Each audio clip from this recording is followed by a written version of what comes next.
ஒரு Christian preacher, ஒரு எவாஞ்சலிஸ்ட்டை கொலை பண்ணிட்டாங்க.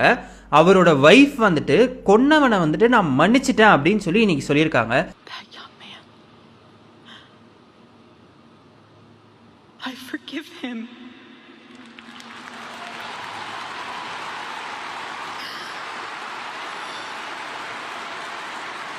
வெறும் 31 வயசுல வந்துட்டு தன்னுடைய கணவனை சுட்டு கொன்ன, தன்னுடைய வாழ்க்கையை சிதைச்ச அந்த ஒரு நபரை நான் மன்னிச்சிட்டேன், ஐ ஃபர்கிவ் ஹிம் அப்படின்னு சொல்லியிருக்காங்க இன்னைக்கு அவங்களுடைய மனைவி எரிக்கா அப்படின்றவங்க.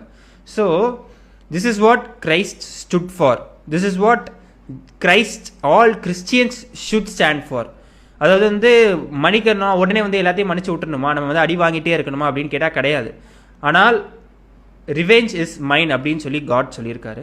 அண்ட் இதெல்லாம் சும்மா ஒரு ஏதோ சூப்பர் நேச்சுரலாக மாரல் சயின்ஸ் கிளாஸ் எடுக்கிற மாதிரியோ இல்லை அட்வைஸ் பண்ணுற மாதிரியோ இருக்கலாம். பட் வந்து உண்மையிலேயே யோசிச்சு பாருங்களேன், நம்ம வந்து அவ்வளோ ஹேட்ரடுங்க, நம்ம அவ்வளோ ஹேட்ரடு.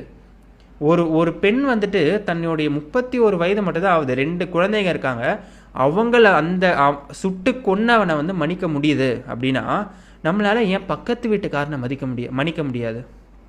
பக்கத்து வீட்டுக்காரங்க கூட சண்டை, ஆஃபீஸில் சண்டை, பாலிடிக்ஸு, இது அங்கே சுற்றி இருக்கிற எல்லாரையுமே ஹேட் பண்ணி நம்ம மனசை வந்து எங்கெங்கே நமக்கு வந்து இந்த உலகத்தையும் வாழ்க்கையையும் ரசிக்கிறதுக்கான ஒரு ஃப்ரீ ஸ்பேஸே இருக்காதுங்க.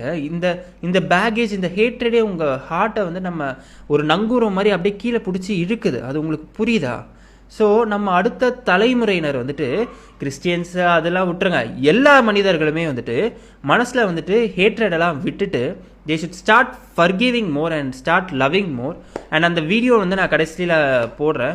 ஸோ அவங்க ரொம்ப கண்ணீர் விட்டுட்டு ரொம்ப கஷ்டப்பட்டு, ஏன்னா அதெல்லாம் அவ்வளோ ஈஸியெலாம் இல்லைங்க. நீங்கள் வந்து இதில் வேறு இன்னும் நம்ம லெஃப்டிஸ்ட்டை வந்துட்டு இன்னும் போராடிட்டு இருக்காங்க. கமெண்ட்டில் இன்னும் சில பேர் வந்துட்டு ஆக்டிங் ப்ரோன்லாம் போடுறாங்க. இன்னும் ஆக்டிங் ப்ரோன் நான் என்ன கேட்குறேன், ஆக்டிங்காகவே இருக்கட்டுமே, அப்போ கூட வந்து மன்னிச்சிட்டேன்னு பப்ளிக்கில் வந்து சொன்னால் அது எவ்வளோ பெரிய விஷயம். தான் வாயால் அந்த வார்த்தையை உச்சரிக்கிறது வந்து எவ்வளோ பெரிய விஷயம். அது எப்படி நீ ஆக்டிங்னு சொல்லுவீங்க நீங்கள்?